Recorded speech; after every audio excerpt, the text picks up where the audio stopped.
Welcome back. I'm Kimberly and this is Floral Art Review. This week the design we're looking at is called Caught in the Net. It's from a competition about 6 years ago and it was placed third in that competition. I can see just by looking at the image that there are some things that I would do differently these days. But it does utilise something that I was going through a phase of using at that time, and that is bleached seaweed. Now, seaweed is obviously a plant product, not often used in competition.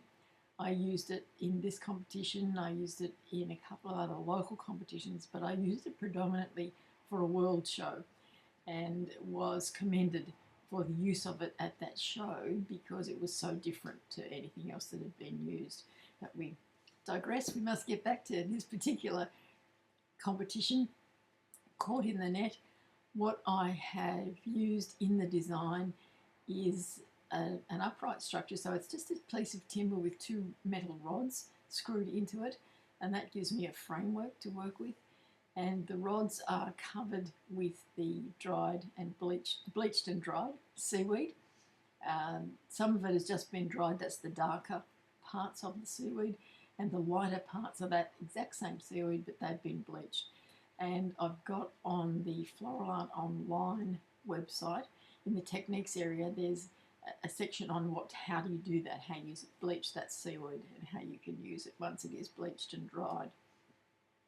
The net itself is made from agapanthus rope. So the foliage, the dead foliage of agapanthus, because the fresh foliage is a bit too sticky to shred up into strands that you can make the rope with. And once again, that technique for making the rope from any kind of foliage is on the Floral Art Online website in the techniques area. So the net is made from that foliage rope, and it's draped across the back of the design. The part that is caught in the net are fronds from Norfolk pine trees. So I just wanted it to look like it was the edge of the water where all of these things had been caught in this particular net. And so that they're purposely random placements rather than being very symmetrical, very organised in the placements. And it's just a collection of those things. So it's just the fronds from the Norfolk pine trees, it's the seaweed, and it's the net itself. Some of the fronds from the Norfolk pine are in the darker colours as well, so they've been dried out, they've been on the ground for a while. And I just hoped that this would look to the judges as though that when they looked at it, their immediate reaction would be that all of these things have been caught in a net. Because what we wanted to try and do for the judges whenever we're competing is give them our interpretation clearly so that they can see that their first reaction to it is the class title. So let's now see what Design Eye has got to say about this design in terms of the principles and elements of design. I already know there are a few things that I would change. As I said, there's a few things I'd change in it, but let's see what the formal analysis says to us. First of all, in the overall comments, this is a striking narrative-driven piece. So exactly what I wanted, that is telling the story of the class title. The title Caught in the Net is perfectly mirrored by the literal and figurative tension between the organic floral mass and the restrictive grid of the netting. So I haven't put anything extraneous to the design in that design, so all you see is the net and the things that are caught in it. So there's no distraction for the judges in terms of my interpretation. If we look individually now at the principles and elements of design, texture first of all, this is the strongest element, and I think this is probably the beginning of the time where I knew that I was most comfortable focusing on texture as the contrast in my designs. There is a high contrast between the soft decaying appearance of the yellow and black plant material, which is the seaweed, and the coarse structural texture of the green netting. The addition of the spiky green linear elements provides a third sharper texture that breaks the verticality. So that's the fronds from the Norfolk pine trees. what I am concerned about when I look at it is, yes, some of the placements down that right-hand side, as you look at it, break that verticality, the denseness of that darker support column, but they come out of the design. They take your eye away from the design because they are striking, because they are so different. You are drawn to that, and you are drawn away from the design. So I think I needed to think a little bit more clearly about the placement of those designs. Certainly I could have had them coming across the design, so the smaller section of them was on the outside of the design, if you like, and the rest of it was inside. And depending on the curve that I gave them, I could have it so that even though you might be drawn out of the design a little bit, it'd be something that would bring you back in, so the next placement would bring you back in. The other thing I could have done is had them more obviously coming toward the judges, so front facing, rather than going off to the side. I think some of them do. I think it's probably the angle of the photo. I think some of them did come, one of them certainly did come forwards, but I needed more of that to bring it into your face, so to speak, of those elements in the design. It's interesting that the textural contrast is there because most of the placements in this design are what we could consider a rough texture. So there's nothing shiny in there. There's nothing really smooth in there because even though the seaweed is smooth to a certain extent, the edges of it give you the sense of roughness. So even though on face value they're all rough textures, there's contrast between those types of rough textures. So it's not always about having to have rough and smooth and shiny and flat and those sorts of things. So long as there is contrast between the textures that you're using, then that gives the appearance of more fullness to the design. It has more body to it in that sense. So space now. The use of negative space within the netting allows the background to peek through, which emphasises the trapped nature of the central mass. The voids in the netting are just as important as the solids. So there is a good use of the negative space element in this design. So as it says, between the sections of the netting, but also between those two uprights. So, and then between there's a mass in the middle of seaweed, in the middle of the design, height-wise, and then there's some space underneath it as well. So you do get a better sense of the whole design. So the spaces are not detrimental to the design. It doesn't look like they're a gap. It looks like they're part of the design. Colour. The palette is sombre and dramatic with deep blacks and muddy yellows. This creates a moody, perhaps environmental or maritime decay atmosphere. The pop of fresh green from the protruding stems suggests still life struggling within the net. I guess I didn't really think a whole lot about the colour, I have to be honest, or the use of colour in this design. I knew that I wanted to use the seaweed and that there was variation in the colour in the seaweed. And then that led me to thinking, well, all I really need to do is think about the seaside and what other colours might I see at the seaside. So you can understand that even if I'd put yellow or orange flowers in there, it wouldn't have had the same sort of impact because in my interpretation, they would not necessarily be caught in a net at the beach side or at the riverside. So it needed just to have the colours that were obvious in the beach side and that would be caught in a net, and that is what is there. Dominance. The tall, dark vertical column dominates the composition. It acts as the anchor for the entire story, while the net serves as the secondary contrasting influence. And I think that's a bit of a shame.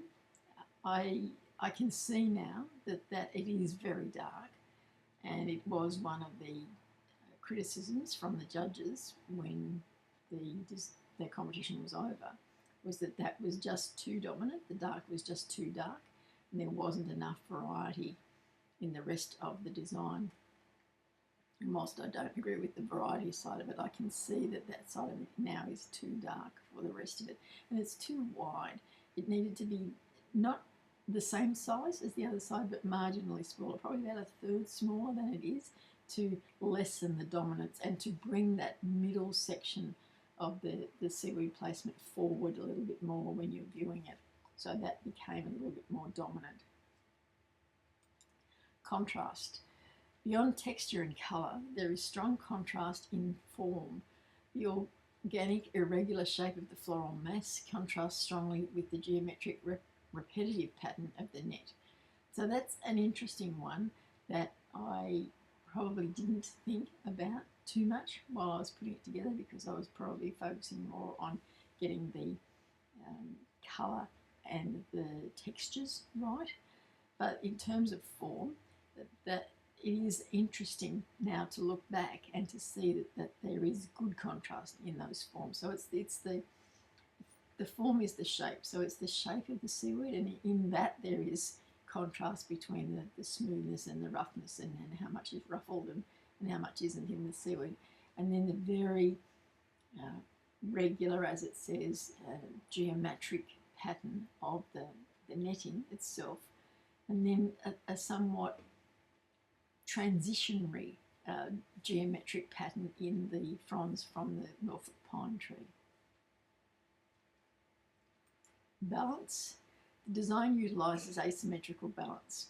The heavy vertical on the right is balanced by the sweeping curve of the rope and net on the left and the visual weight of the base materials. It is to a certain extent, but not well enough. Yes, it's got asymmetrical balance because there is one part is more predominant than the other, but I don't think it's balanced as well as it could be, and I think perhaps it's colour that is not balanced as well as the visual weight that we're looking at in the design. So let's now have a look at some suggestions for improving this design. And the first one is refine the base. The light coloured rectangular base is a bit distracting. Painting it a matte black or covering it with a material that matches the net or the dark plant matter would create a more seamless, immersive look. I think that's very true. I think that I thought at the time that the timber of the base would blend more with the very bleached parts of the seaweed, but as I look at it now, it's just a different colour altogether, and it does stand out because it's different to the rest. And I think probably what I would have done is perhaps covered it with more of the darker seaweed, and so that would balance out the visual weight of some of that darkness at the top of the right-hand column. Number 2, define the focal point. While the vertical mass is dominant, a specific area of higher intensity, perhaps a cluster of the yellow material at a strategic junction, could draw the eye more purposefully into the design. And this is what I started to talk about earlier with reducing the dominance of that right-hand column, making it about a third smaller, a third narrower, would help to bring that central mass that is the lighter coloured seaweed with a little bit of dark behind it, bring it visually forward more into the design. And I think perhaps I could have emphasised, like wrapped the net around that a couple of times so that it was fully contained within the net. You could see that it was fully contained within the net, and that the green from the netting would be more dominant at that part of the design, and so balance out the darkness of the column on the right hand side. And then because it would be a little bit forward from that column itself, that became the thing that you looked at first. So that's the focal point in the design, and then your eye gets drawn out to all of the other areas in the design. Number 3, tension in the net. To lean further into the title, creating more physical tension in the netting, pulling it tighter or having it appear to cut into the floral mass would heighten the drama and the sense of being caught. And so had I combined what I said for that last suggestion into this suggestion as well, and I think having it pulling it a little bit tighter would work better, because at the moment it does look like it's just sort of draped over, and it really needs to, you really need to be, to make the caught word, you need to have the tension in that material so that it is completely clear that you have been caught there, that it wasn't just you were drifting past and just got swept into the net, so to speak. Now, there was one other additional comment from our AI design eye, and this was more to do with the presentation of an image for competition. So the suggestion is that for competition photography, ensuring the background doesn't have horizontal lines like the wall behind this piece prevents visual interference with the vertical lines of the design.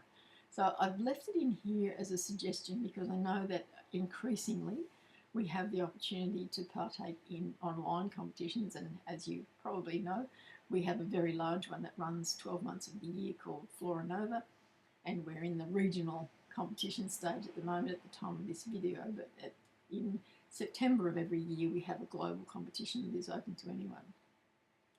And we need to, with the increase in that style of competition, we need to start thinking about how we present our designs. So this obviously was on site at a venue, but had I wanted to use this for a competition design, our automatic fallback position with photographs is to have a black background, and that would not work with this design, just as this wall behind it doesn't work. A lighter colour, but not necessarily white or beige, would work, because you have to start thinking about how the best that design is going to pop away from the background and be presented for the judging based on an image in the best possible way. Similarly, we couldn't have a different colour in the background to the staging base. So the table in this case here is green, it's got a green covering on it. I would have to change the whole of that background and under base to ensure that the design itself was all that you saw, that you weren't distracted by anything else. So that's just a little bit of an extra bonus to think about when you're looking at competing online, is that it's not always the automatic way to take a photo. You've got to think about if someone was looking at this independently, hadn't seen me put it together, hadn't seen what it looks like in real life, without being able to discount the distractions around it, then how am I going to present it so they see it as I want them to see it and as I want it to be judged? So with that, that is our review of Caught in the Net for this week. I hope that that provides you with some insight into how we can improve our designs for competition. There are lots of videos now in the series of this analysis of designs. There are also things on the Floral Art Online website that will help you in your floral art journey. I'll leave you to contemplate all of those, and I will see you in the next video. I'm Kimberly, and this is Floral Art Review.